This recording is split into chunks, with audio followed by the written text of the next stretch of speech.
this is Minu at AngloLink. Today I'm going to review all the English tenses with you. As you will remember, in our first 9 lessons in the series Learn the English Tenses, each time we took 2 or 3 different tenses and looked at the formulation and usage of those in detail. Today we're going to take all the tenses and review the usage of each one of them. At the end of this lesson, there will be a link to another video where I have prepared some exercises for you. These exercises are going to be quite challenging, but also a lot of fun, where you will have to choose the correct tense among all the tenses that you will review with me in this lesson.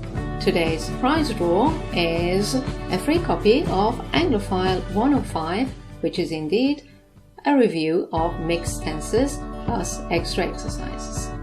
To enter the prize draw, all you need to do is to make a comment in the section below. So, when you're ready, we can begin with our review of all the English tenses. All English tenses. As you know, I have explained the different English tenses to you in my 9 videos on tenses. In each video, we have looked at the formulation and usage in detail. In this lesson, we're going to summarize and review the usage of all these tenses together. So, just to remind you, in the first video, we looked at the difference between I do and I'm doing. Then we looked at the difference between I'm doing and I have been doing. In the third video, we looked at I have been doing and I have done. And then we moved on to the difference between I have done and I did. In my 5th lesson, we looked at action verbs and state verbs. The 6th video was on future tenses. We looked at the difference between I will do and I am going to do. And in the following video, we looked at the difference between I am going to do and I'm doing with a future time marker. In the 8th video, we looked at all the past tenses. I was doing, I had done, and I had been doing. And finally, we looked at all the future tenses. I will be doing, I will have done, and I will have been doing. So, let's start our revision by looking at present simple. I do, he does, etc. As you will remember, the present simple tense indicates a fact, a habit, or a regular action. Let's look at some examples. A fact. She's an author. She writes books. A habit. She always writes in the morning. And a regular action. She writes 2 books a year. Let's now look at present continuous. I'm doing, she's doing, we're doing, etc. As you will remember, the present continuous talks about a temporary action in progress at present. She is currently writing a new book. Let's look at the timeline. The action is happening now. Okay, moving on, the next tense we looked at was present perfect continuous. I've been doing, she's been doing, etc. As you will remember, this is about an action that has already started and is still going on. Let's look at the timeline and the example together. She has been writing books for over 20 years. You can also use the word since with this tense. For example, since she was 18. She has been writing books since she was 18. Okay, from present perfect continuous we moved on to present perfect. I have done, she has done, etc. Now you have to be careful with present perfect, whether you're using it with an action verb or a state verb. Let's look at the usage of the present perfect tense with an action verb. When you use this tense with an action verb like sit, go, come, dance, etc., it indicates a completed action, but there is no time specified in the past. The following expressions require this tense because they do not refer to a specific time in the past.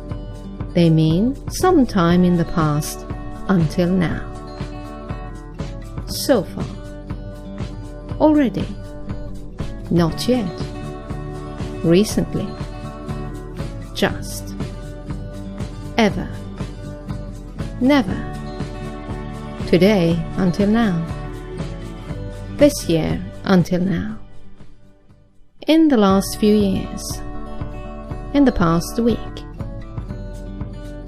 For example, she has already written 40 books. Let's look at the timeline. The action is completed without saying exactly when. It's completed before now, which is the time of speaking. Now, looking at the present perfect tense with state verbs, it's completely different. Remember that a state verb doesn't take a continuous tense. So, with the state verb, the present perfect has replaced the present perfect continuous. Which means that with state verbs, the present perfect shows a state that continues from the past to the present. For example, she has been a writer for 15 years, because we can't say she has been being a writer for 15 years. Or, I have known her since 2010. Again, because know is a state verb, and we cannot put it in the present perfect continuous tense. So we switch it back to the present perfect simple. I have known.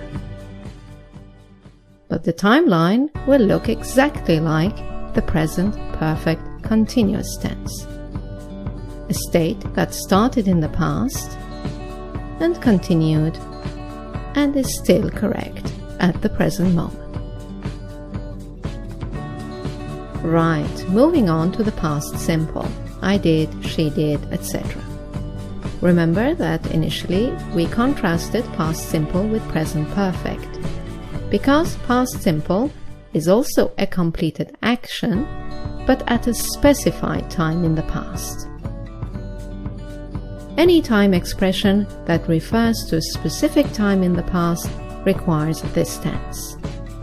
For example, yesterday, last year, a week ago, when I was young. For example, she wrote that novel many years ago. Let's look at the timeline. She wrote that novel many years ago, or yesterday, or 2 weeks ago, or when I was 10. You have a specified time in the past. Okay, moving on now to past continuous. I was doing, we were doing, etc. As you will remember, this is an action in progress in the past, either when a shorter action took place or at a very precise moment. Let's look at the timeline. She was writing that novel when she became ill. The next tense we looked at was the past perfect. I had done, we had done, etc. And as you will remember, that was about a completed action in the past, either before another action took place or before a very precise moment. Let's look at the timeline. She had written that novel before she became ill. Okay, moving on to the next tense, which was past perfect continuous. I had been doing, we had been doing, etc. And as you remember, this is an action that had started, continued for some time, and was still in progress in the past. Either before another action or before a very precise moment. Let's look at the timeline. She had been writing that novel for a few months when she became ill. Okay, moving on to future tenses now, and starting with future simple. As you will remember, there are two main usages. The first one is a decision at the time of speaking, and this is used mainly in dialogues, and it's best to use the contracted form. For example, someone says, Dan called earlier, he wants you to call him back. Reacting to this sentence, the listener will say, okay, I'll call him as soon as I can. The second usage was for a possibility in the future, and usually you need to include an expression of possibility in your sentence. For example, I will probably call him this afternoon. From future simple, we moved on to the going to form. I'm going to do, she's going to do, etc. And as you will remember, there are also two usages. The first one is an action in the future that has already been planned by the speaker. For example, I'm going to call Dan after lunch. The speaker has already decided what he or she is going to do. This form is also used for something that is certain to happen in the near future. I know he's going to invite me out. The speaker is sure that this action is going to happen. Right, then we contrasted going to with present continuous with a future time marker. I'm doing something tomorrow. She's doing something next week, etc. And as you will remember, this refers to a fixed arrangement for the future. For example, Dan has invited me out for dinner and I've accepted his invitation. We have a date. So you should say, I'm having dinner with Dan tonight. Okay, moving on to the next future tense. Future continuous. I will be doing, we will be doing, etc. As you will remember, there are also two usages for this tense. The main one refers to an action in progress at a specific time in the future. It's the equivalent of the present continuous tense or the past continuous tense. For example, will you be home at 9 o'clock tonight? Let's look at the timeline. No, I will be having dinner with Dan at that time. The second usage of the future continuous tense was replacing the going to form for the future or the be doing form for the future. For example, are you going to pay for the meal? Yes, I will be paying because he paid last time. In this example, the future continuous tense will be paying has replaced the going to pay. Which restaurant are you going to? We will be going to the Mexican restaurant. In this example, the future continuous will be going has replaced the present continuous for a future arrangement, are going. Right then, moving on to the next future tense, future perfect. I will have done, we will have done, etc.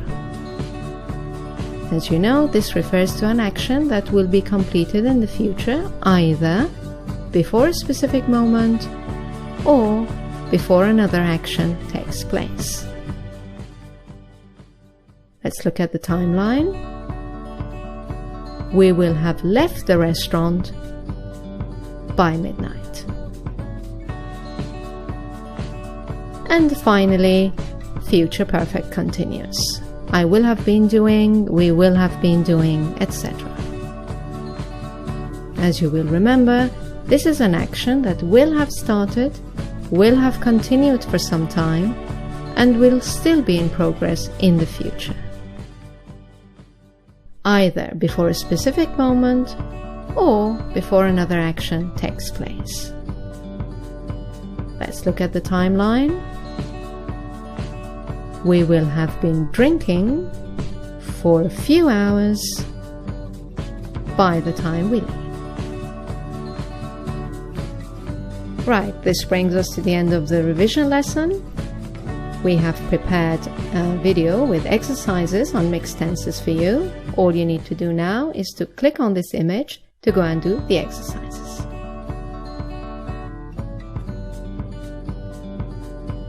Thank you for watching. I look forward to seeing you in our next video. Bye now.